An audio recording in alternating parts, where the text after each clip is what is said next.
ನಮಸ್ಕಾರ, ನೀವು ನೋಡ್ತಾ ಇದ್ದೀರಾ ಶ್ರೀ ಮಾರಿಕಾಂಬಾ ಡಿಜಿಟಲ್ ಟಿವಿ. ನಾನು ಸೃಷ್ಟಿ ನಾಯ್ಕ್.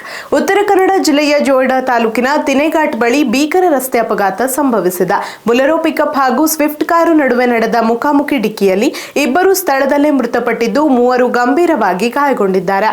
ಮಧ್ಯರಾತ್ರಿ ಸಂಭವಿಸಿದ ಈ ದುರಂತ ಹೆದ್ದಾರಿಯಲ್ಲಿ ಕೆಲಕಾಲ ಆತಂಕದ ವಾತಾವರಣ ಸೃಷ್ಟಿಸಿತು.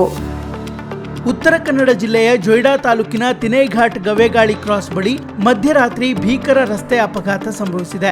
ಗೋವಾ ಬೆಳಗಾವಿ ಹೆದ್ದಾರಿಯಲ್ಲಿ ಬೊಲೆರೋ ಪಿಕಪ್ ಹಾಗೂ ಸ್ವಿಫ್ಟ್ ಕಾರು ನಡುವೆ ಮುಖಾಮುಖಿ ಡಿಕ್ಕಿ ಸಂಭವಿಸಿದ್ದು, ಅಪಘಾತದ ತೀವ್ರತೆಗೆ ಇಬ್ಬರು ಸ್ಥಳದಲ್ಲೇ ಸಾವನ್ನಪ್ಪಿದ್ದಾರೆ ಮತ್ತು ಮೂವರು ಗಂಭೀರವಾಗಿ ಗಾಯಗೊಂಡಿದ್ದು, ಅವರಿಗೆ ರಾಮನಗರ ಆಸ್ಪತ್ರೆಯಲ್ಲಿ ಪ್ರಾಥಮಿಕ ಚಿಕಿತ್ಸೆ ನೀಡಿ ಬಳಿಕ ಹೆಚ್ಚಿನ ಚಿಕಿತ್ಸೆಗೆ ಬೆಳಗಾವಿಗೆ ರವಾನಿಸಲಾಗಿದೆ.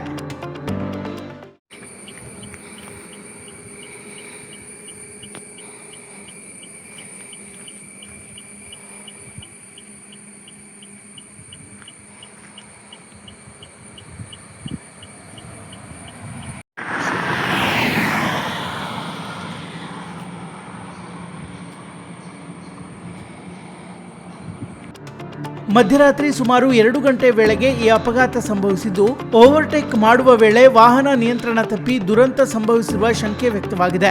ಮೃತರು ಆಂಧ್ರಪ್ರದೇಶ ಮೂಲದವರು ಎಂದು ತಿಳಿದು ಬಂದಿದೆ. ಅಪಘಾತದ ಪರಿಣಾಮ ಹೆದ್ದಾರಿಯಲ್ಲಿ ಕೆಲಕಾಲ ಸಂಚಾರ ಅಸ್ತವ್ಯಸ್ತಗೊಂಡಿತ್ತು. ಇನ್ನು ಮಾಹಿತಿ ತಿಳಿದ ತಕ್ಷಣ ಜೋಯಿಡಾ ಪೊಲೀಸರು ಸ್ಥಳಕ್ಕೆ ಭೇಟಿ ನೀಡಿ ಪರಿಶೀಲನೆ ನಡೆಸಿದರು. ರಾಮನಗರ ಪೊಲೀಸ್ ಠಾಣೆಯಲ್ಲಿ ಈ ಬಗ್ಗೆ ಪ್ರಕರಣ ದಾಖಲಾಗಿದ್ದು, ಹೆಚ್ಚಿನ ತನಿಖೆ ಮುಂದುವರೆದಿದೆ.